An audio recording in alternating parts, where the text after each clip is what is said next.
Okay, the helix is completed. I am up to the summit Y. This will be a Y right here that will go to both of the towns in the upper section, the upper deck. So I completed the helix, and I started on some of the plaster scenery and stuff in this area because I wanted to get this trestle built so I could tie the section together into the main lower part.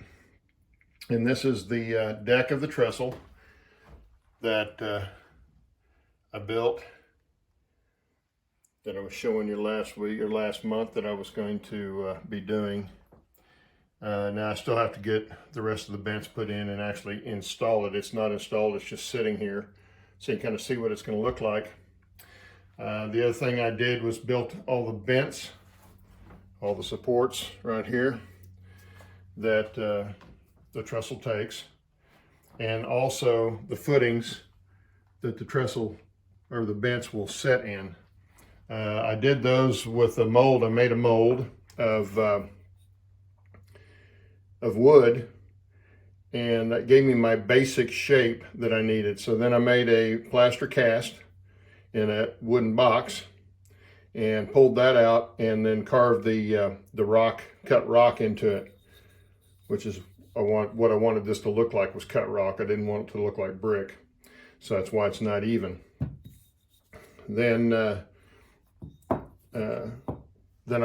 got some mold making material, some rubber, mold rubber, and cast that carved piece and made the mold for that, so then I could just pour as many as I needed.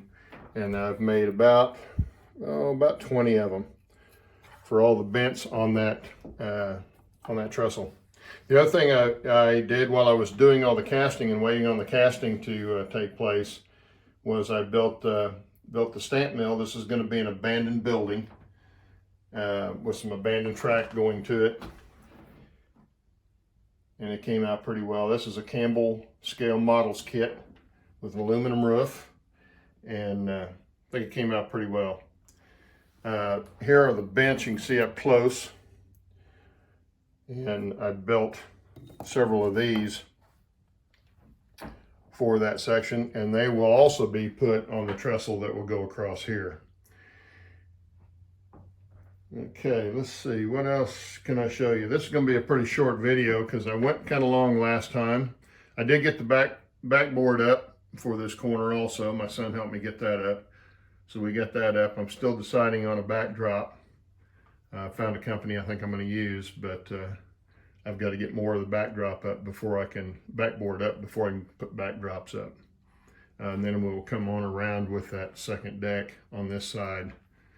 And I think lastly I will take it on over, and the other town will sit over in front of that window once I get all the backboard up on it. So anyway, that's pretty much the gist of what I've done. It doesn't look like much, but it just took a lot of time to build the trestle, and also to do the bents, put all the bents together and all that kind of stuff. But the trestle came out pretty well. I'm pretty happy with it. Took a little figuring on the angles on each section to get it to curve like I wanted, but it makes a nice 18-inch radius curve on both sides, so it should work pretty well. And it heads into the helix on up to the summit, where we'll branch off there. Anyway, thanks for watching. If you have any questions, leave them in the comments. Be sure to tune in to Back on Track on Saturday mornings, 10 o'clock Eastern, for our live stream there, and we'll talk about some other stuff on that show. We'll see you then. Bye.